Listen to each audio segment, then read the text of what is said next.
Brazilian তারকা footballer Oscar Neymar রোনালদোর Saudi যাওয়া নিয়ে দিলেন এক অন্যরকম তথ্য। তিনি যেই পথ অনেক বছর আগে বেছে নিয়েছিলেন সেই পথই এখন বেছে নিচ্ছেন তারকারা।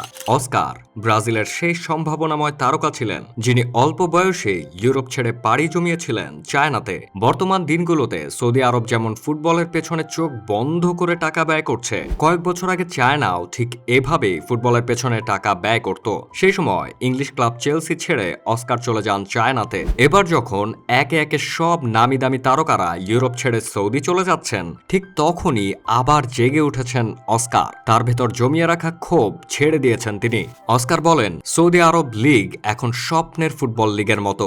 এটি দেখিয়ে দিয়েছে যে সুপারস্টাররা বুঝতে পেরেছেন যে পদকের চেয়ে টাকা বড়।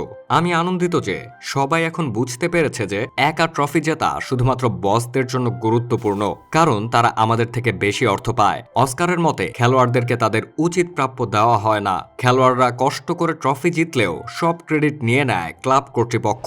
তিনি বলেন, যদিও এটা আমাদের প্রচেষ্টা, অর্থাৎ খেলোয়াড়রাই নিজেদের সবটুকু দিয়ে ট্রফি এনে দেন, কিন্তু তারা বিনিময়ে খুব একটা পান না। খুব কম খেলোয়াড়কে তার যোগ্য বেতন দেওয়া হয়। অস্কার তার অতীত অভিজ্ঞতা থেকে কিছু কঠিন সত্য তুলে ধরেন। তিনি যখন ইউরোপ ছাড়ার সিদ্ধান্ত নিয়েছিলেন তখন অনেকেই তাকে নিয়ে হাসাহাসি করেছিল। এ ব্যাপারে অস্কার বলেন, আমি যখন টাকা বেছে নিয়েছিলাম তখন আমি সমালোচিত হয়েছিলাম।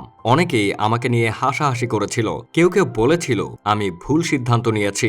কিন্তু এখন দেখুন, রোনালদো, নেইমার, বেনজেমা তাদের প্রাক্তন ক্লাব বা প্রেসিডেন্টদের থেকেও বেশি ধনী হয়ে গেছে। একজন প্লেয়ার যে এত টাকা ইনকাম করতে পারে তা তো এর আগে কেউ ভাবেও নি। আসলে সবসময় আপনার জন্য নতুন নতুন ঝামেলা, নতুন নতুন সংকট আসবে, কিন্তু আপনাকে মাথা উঁচু করে দাঁড়াতে হবে। জীবনে ঝুঁকি নিয়ে সিদ্ধান্ত নিতে হবে। ঝুঁকি না নিয়ে কেউ আরামে বসে থেকে সফলতা নিয়ে আসতে পারে না। ক্লাবের জন্য খেলা নাকি দেশের জন্য খেলা, কোনটাকে এগিয়ে রাখতে চান অস্কার?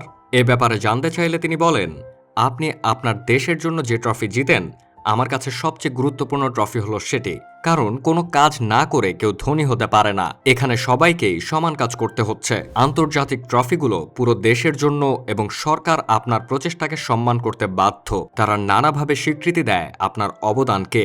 বিভিন্ন সুযোগ সুবিধা বরাদ্দ হয়। ক্লাব ফুটবল নিয়ে অনেক অভিযোগ আছে অস্কারের। তার মতে, ক্লাব ফুটবলে একজন খেলোয়াড় তার যোগ্য সম্মান পান না। যোগ্য বেতন তো অনেক দূরের কথা। এমনকি একটা ক্লাব কখনোই তার খেলোয়াড়কে বড় করে দেখতে চায় না। অভিযোগ করে অস্কার বলেন, ক্লাব ফুটবল শুধুমাত্র একজন লোক বা ছেলেদের একটি দল যারা বেশি রাজস্ব পায়। এবং যখন আপনি অভিযোগ করেন, তারা আপনাকে বলবে ক্লাবের চেয়ে কেউ বড় নয়, কিন্তু তারা এমনকি বল কিক করতে জানে না। নিজেরা ট্রফি জিততে পারো তো অনেক দূরের কথা। অস্কারের এসব কথা থেকে স্পষ্ট বোঝা যায় অনেক দুঃখ বেদনার সঙ্গী করেই অস্কার ইউরোপ ছেড়েছিলেন। ক্লাব কর্তৃপক্ষের প্রতি বিতৃষ্ণা থেকেই তিনি এমন সিদ্ধান্ত নিয়েছিলেন। আর সেজন্যই আজ যখন নেইমার, রোনালদো কিংবা মেসিরা নিজেদেরকে ইউরোপ ছেড়ে অন্যত্র নিয়ে যাচ্ছেন, সেটা দেখে তিনি তার ভেতরে লুকিয়ে থাকা গোপন অভিব্যক্তি প্রকাশ করা থেকে পিছিয়ে থাকতে পারেননি।